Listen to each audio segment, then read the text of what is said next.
Good morning. Thanks for tuning in to the Hometown Morning Show with Tori and Kyle, special guest in studio. And she's just not any special guest. Check this out. It is Dora from COC. But Dora, let me just tell you a little something about Dora. She has her master's degree in higher and post-secondary education from Columbia University, New York. Whoa. I'm not sure that Andrew Delgado and I can be in the same room, or even Kyle can be in the same room with you, Dora. What is happening? Master's degree. Well, actually, that was probably my boss that has that degree. That's not me, but Dora Lozano has a master's degree. Oh, you're not Dora? I'm Dora, but that's Cindy's information. So Cindy. And Cindy, so you work with Cindy. What is it like working with Cindy, who's got this master's degree? it's actually very challenging. She's awesome, though. To meet the same level as she is with her Columbia degree, and her skill sets are amazing. She's just a really great boss. So I'm very blessed to work with her and have the opportunity to help these students that she leads us through with our empowerment programs at College of the Canyon. So Dora, okay, so let's move on. What you are here to talk about a very specific program. It's called the Inspire Scholars Program at COC. What exactly is that? So the Inspire Scholars Program is a student support service that assists students who are current or former foster youth. Either they've been in the system at some point in their life. They are eligible for this special program that can provide them supports while they're there. So in their pursuit of higher education. So we provide things like academic and personal and career counseling.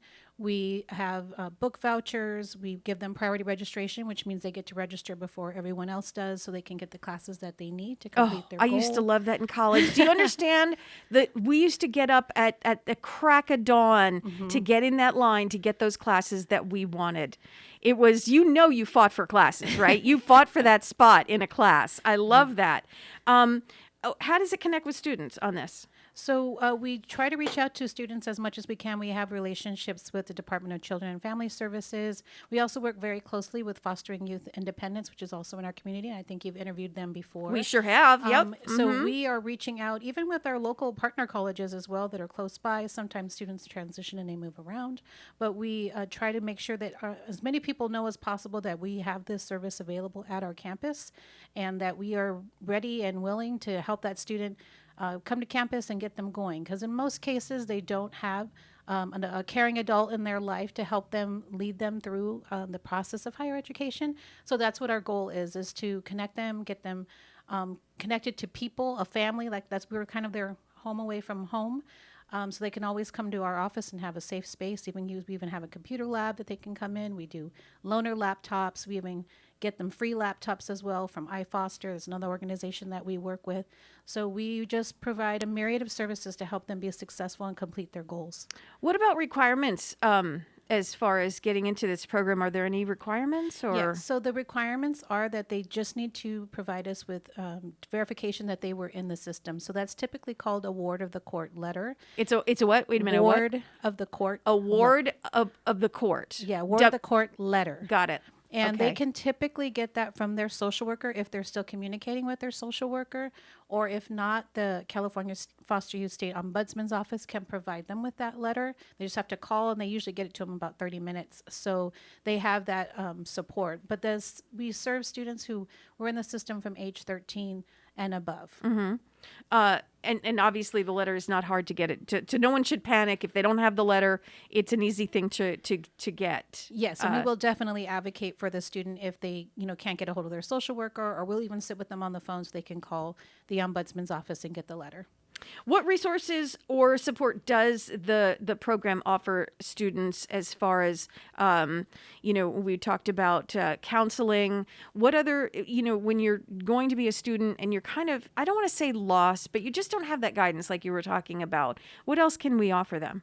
Well, the first thing that we do with our students is we do a student service evaluation. So we find out where they are. So do they need academic support? Do they need an eye exam? Do they need food? Do they need housing? What are Oh, you go all encompassing. Yes, it's absolutely. It's a a big absolutely holistic approach that we go through to make sure that the student has all their basic needs met. before they even hit our campus. So we can help with all the academic stuff.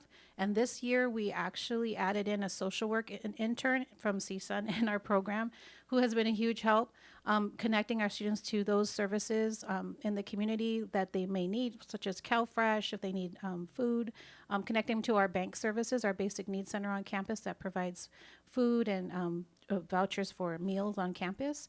We also offer transportation cards. We have food cards, transportation, so Uber and Lyft, we've done that as well. So we just try to get as many barriers out of the way as possible so that all they have to worry about is just coming to school and doing well academically. I must say, Dora, that you must go to sleep at night and wake up and look at yourself in the morning and really feel good about what you're doing with this program. This must be really, really wonderful for yourself. Am I right on that? Absolutely rewarding. I mean, I enjoy every student I've worked with. I've been working specifically with this population since 2016, and we've had so many graduates. I just had a student recently contact me that they're going to grad school at USC. So being able to be part of that student's life and providing letters and support so that they can get into these high-level campuses and careers moving forward, it's just exciting for me to see their accomplishments and that I had a little piece of helping them reach their goals and be successful. Well, honestly, it sounds a little bit more than a little piece. You sound more like a mama bear, quite honestly. Yeah. I think you and Cindy, right? You and Cindy, yeah, are the mama bears. Mama bears, yes. Right? So driving around, I just want to make sure everybody has all the information. If there are students driving around or potential students, let's put it that way, who are hearing this and saying, me, I have to do this. I have to get in touch. How do we get in touch? How do we move forward on this? So best thing to do is you can just go to our website on the canyons.edu website. So on the top right-hand corner, there's an A to Z index. We usually recommend clicking on that. Go to I for Inspire Scholars or F for Foster Youth.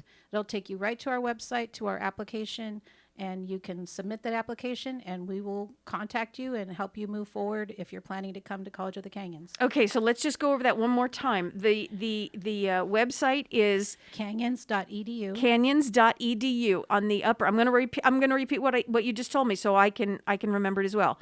Canyons.edu. Go to the right side in the upper corner. There's an A to Z tab. You press the A to Z tab. You can either go to F for Foster Youth or I for Inspire. Right? Inspire Scholars, yes. Inspire Scholars and get what you need. Is there a phone number on that website as well in case they have more questions? Because everybody has questions. Absolutely. Everybody has questions, right? Yes. So if you have questions, you can call 661-362-3676, or you can email inspirescholars@canyons.edu. And I'm sure all that's also on the website. Absolutely. So canyons.edu, get there first, and then we'll navigate you to the right place. Canyons.edu. Dora, it has been an absolute pleasure having at least one mama bear in here to tell us what's going on. It sounds like a beautiful program for those who need, some extra help and care. It really does. Please give our best to Cindy and congratulate her on her master's degree from Columbia. Dora, it's been a pleasure. If you need anything from us, please feel free to reach out. Thank you for having me.